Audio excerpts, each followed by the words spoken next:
Chapter 15. Mr. Woodhouse was soon ready for his tea, and when he had drank his tea he was quite ready to go home, and it was as much as his three companions could do to entertain away his notice of the lateness of the hour, before the other gentlemen appeared. Mr. Weston was chatty and convivial, and no friend to early separations of any sort. But at last the drawing-room party did receive an augmentation. Mr. Elton, in very good spirits, was one of the first to walk in. Mrs. Weston and Emma were sitting together on a sofa. He joined them immediately, and, with scarcely an invitation, seated himself between them. Emma, in good spirits too, from the amusement afforded her mind by the expectation of Mr. Frank Churchill, was willing to forget his late improprieties and be as well satisfied with him as before, and on his making Harriet his very first subject, was ready to listen with most friendly smiles. He professed himself extremely anxious about her fair friend, her fair, lovely, amiable friend.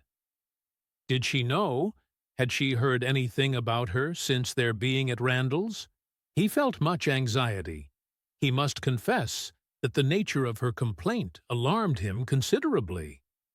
And in this style he talked on for some time very properly, not much attending to any answer, but altogether sufficiently awake to the terror of a bad sore throat, and Emma was quite in charity with him. But at last there seemed a perverse turn.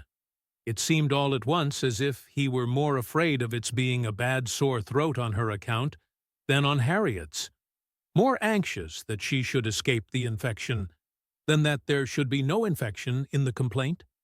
He began with great earnestness to entreat her to refrain from visiting the sick chamber again, for the present, to entreat her to promise him not to venture into such hazard till he had seen Mr. Perry and learnt his opinion. And though she tried to laugh it off and bring the subject back into its proper course, there was no putting an end to his extreme solicitude about her. She was vexed. It did appear, there was no concealing it, exactly like the pretense of being in love with her, instead of Harriet. An inconstancy, if real, the most contemptible and abominable. And she had difficulty in behaving with temper. He turned to Mrs. Weston to implore her assistance. Would not she give him her support? Would not she add her persuasions to his, to induce Miss Woodhouse not to go to Mrs. Goddard's till it were certain that Miss Smith's disorder had no infection? He could not be satisfied without a promise. Would not she give him her influence in procuring it? So scrupulous for others, he continued, and yet so careless for herself.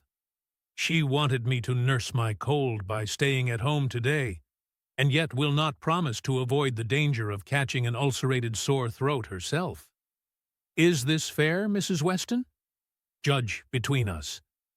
Have not I some right to complain?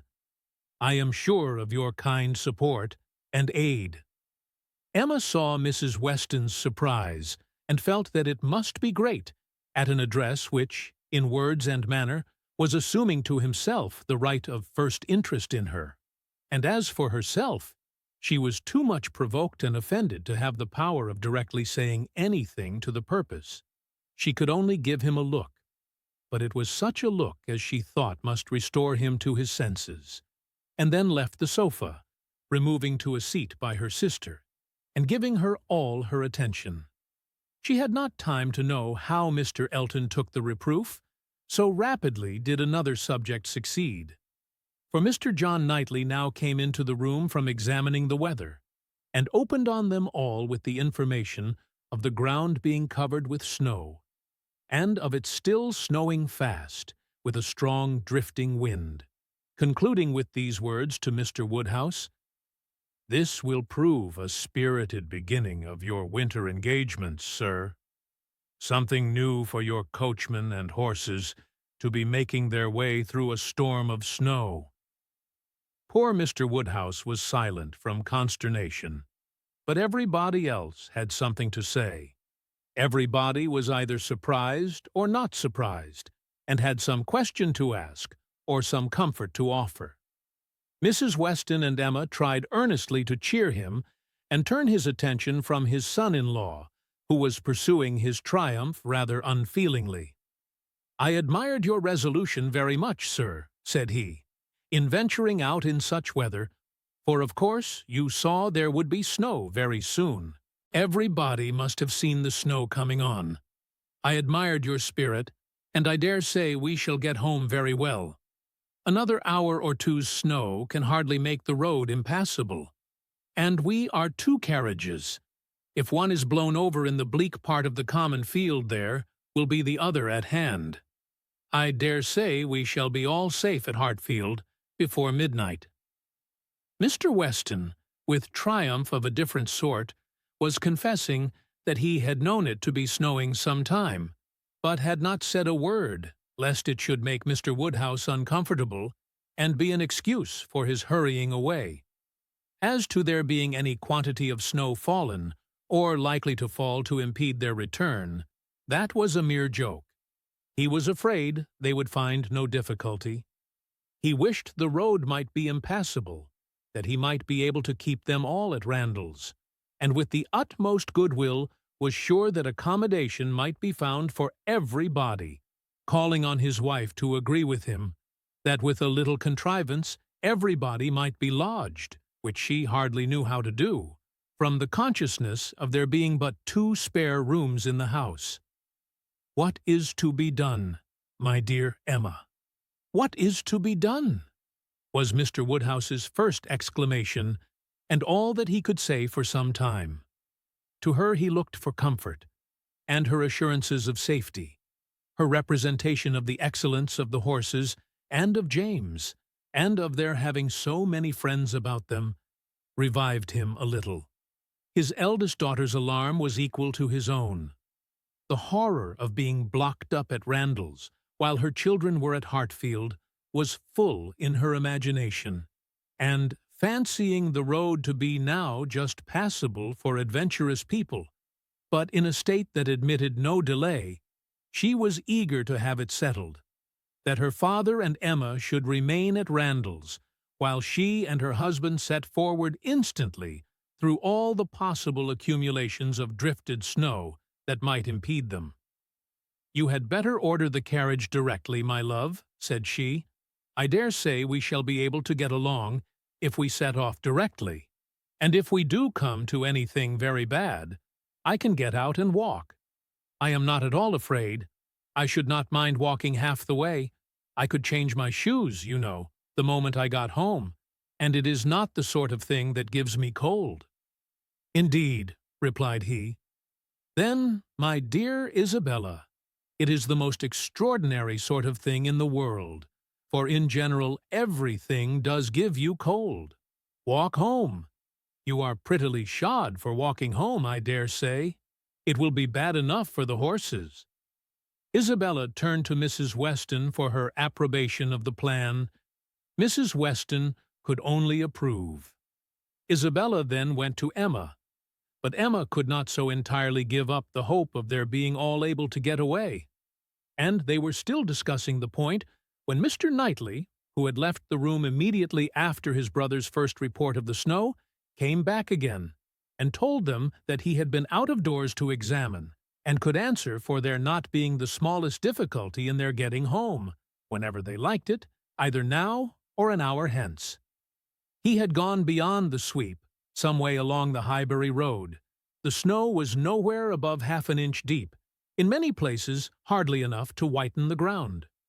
A very few flakes were falling at present, but the clouds were parting, and there was every appearance of its being soon over.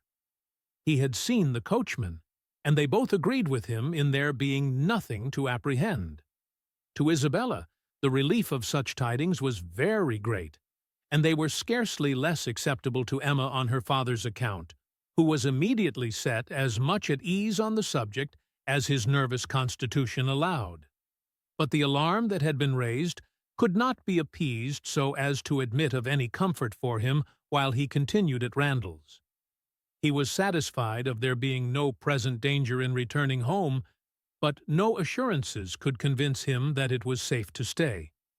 and while the others were variously urging and recommending, Mr. Knightley and Emma settled it in a few brief sentences. Thus, "Your father will not be easy. Why do not you go?" "I am ready, if the others are." "Shall I ring the bell?" "Yes, do." And the bell was rung, and the carriages spoken for. A few minutes more, and Emma hoped to see one troublesome companion deposited in his own house, to get sober and cool, and the other recover his temper and happiness when this visit of hardship were over. The carriage came, and Mr. Woodhouse, always the first object on such occasions, was carefully attended to his own by Mr. Knightley and Mr. Weston. But not all that either could say could prevent some renewal of alarm at the sight of the snow which had actually fallen, and the discovery of a much darker night than he had been prepared for. He was afraid they should have a very bad drive. He was afraid poor Isabella would not like it. And there would be poor Emma in the carriage behind. He did not know what they had best do. They must keep as much together as they could. And James was talked to, and given a charge to go very slow and wait for the other carriage. Isabella stepped in after her father. John Knightley, forgetting that he did not belong to their party, stepped in after his wife very naturally, so that Emma found, on being escorted and followed into the second carriage by Mr. Elton, that the door was to be lawfully shut on them, and that they were to have a tete-a-tete drive. It would not have been the awkwardness of a moment. It would have been rather a pleasure, previous to the suspicions of this very day. She could have talked to him of Harriet, and the 3/4 of a mile would have seemed but one. But now she would rather it had not happened. She believed he had been drinking too much of Mr. Weston's good wine, and felt sure that he would want to be talking nonsense. To restrain him as much as might be by her own manners, she was immediately preparing to speak with exquisite calmness and gravity of the weather and the night. But scarcely had she begun, scarcely had they passed the sweep gate and joined the other carriage, than she found her subject cut up, her hand seized, her attention demanded, and Mr. Elton actually making violent love to her, availing himself of the precious opportunity, declaring sentiments which must be already well known, hoping, fearing, adoring, ready to die if she refused him, but flattering himself that his ardent attachment and unequalled love and unexampled passion could not fail of having some effect, and, in short, very much resolved on being seriously accepted as soon as possible. It really was so.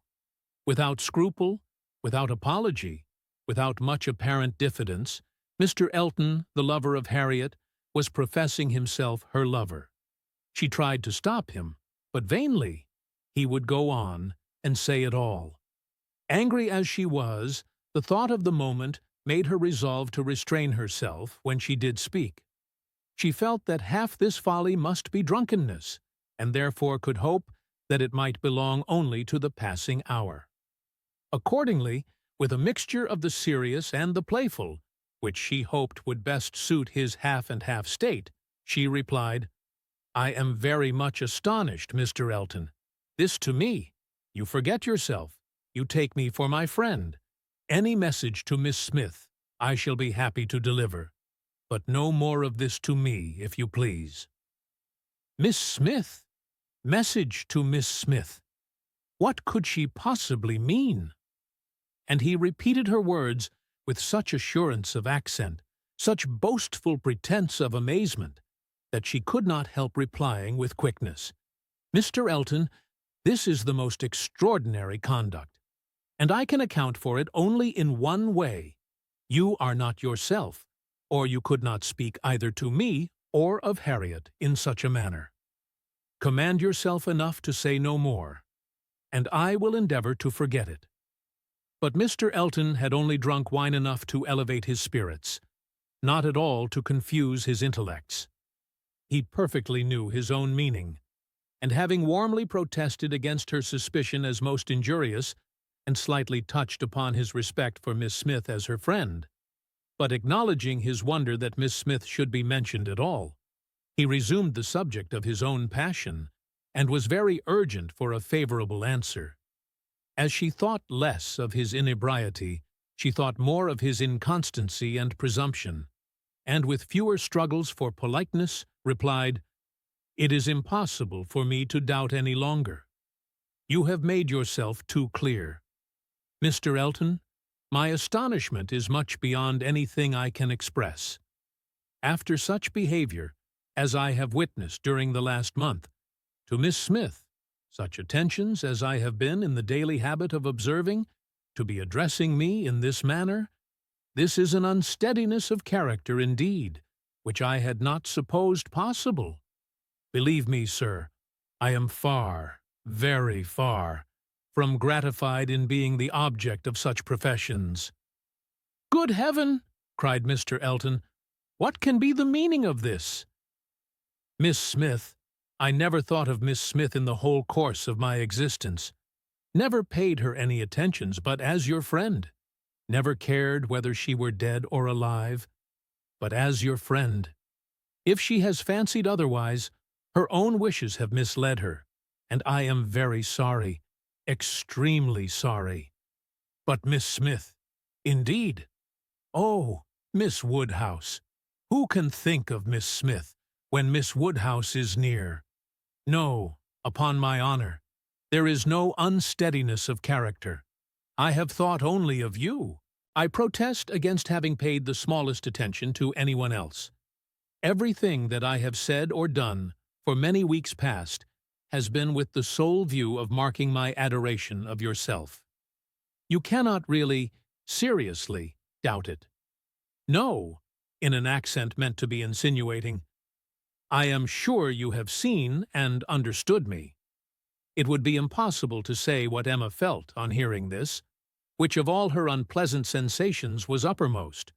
She was too completely overpowered to be immediately able to reply, and 2 moments of silence being ample encouragement for Mr. Elton's sanguine state of mind, he tried to take her hand again as he joyously exclaimed, "Charming Miss Woodhouse!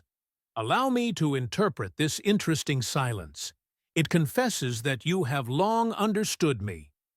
"No, sir," cried Emma, "it confesses no such thing. So far from having long understood you, I have been in a most complete error with respect to your views till this moment. As to myself, I am very sorry that you should have been giving way to any feelings. Nothing could be farther from my wishes. Your attachment to my friend Harriet, your pursuit of her, it appeared, gave me great pleasure, and I have been very earnestly wishing you success.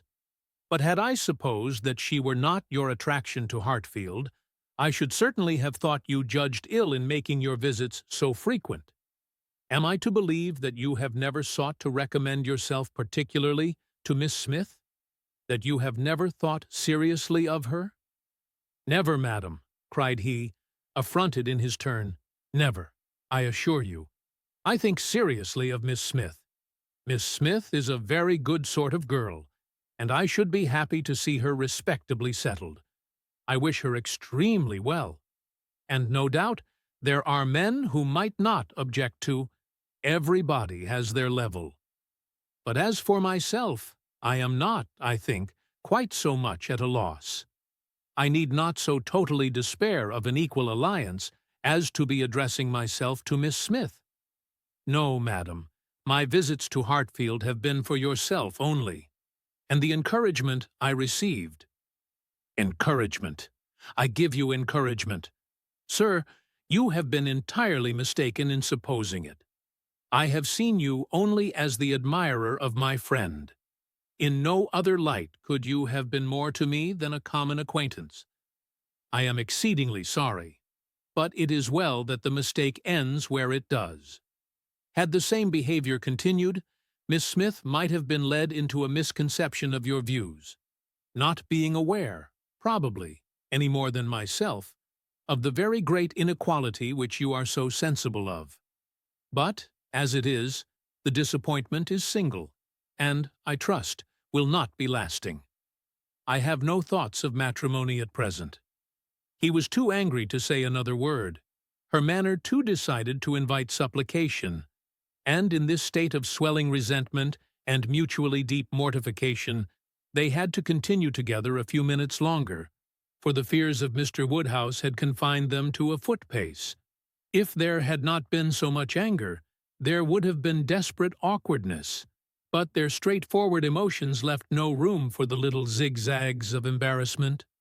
Without knowing when the carriage turned into Vicarage Lane, or when it stopped, they found themselves all at once at the door of his house, and he was out before another syllable passed. Emma then felt it indispensable to wish him a good night. The compliment was just returned, coldly and proudly, and under indescribable irritation of spirits, she was then conveyed to Hartfield. There she was welcomed with the utmost delight by her father, who had been trembling for the dangers of a solitary drive from Vicarage Lane, turning a corner which he could never bear to think of, and in strange hands, a mere common coachman, no James. And there it seemed as if her return only were wanted to make everything go well. For Mr. John Knightley, ashamed of his ill humour, was now all kindness and attention, and so particularly solicitous for the comfort of her father, as to seem, if not quite ready to join him in a basin of gruel, perfectly sensible of its being exceedingly wholesome. And the day was concluding in peace and comfort to all their little party, except herself. But her mind had never been in such perturbation, and it needed a very strong effort to appear attentive and cheerful till the usual hour of separating allowed her the relief of quiet reflection.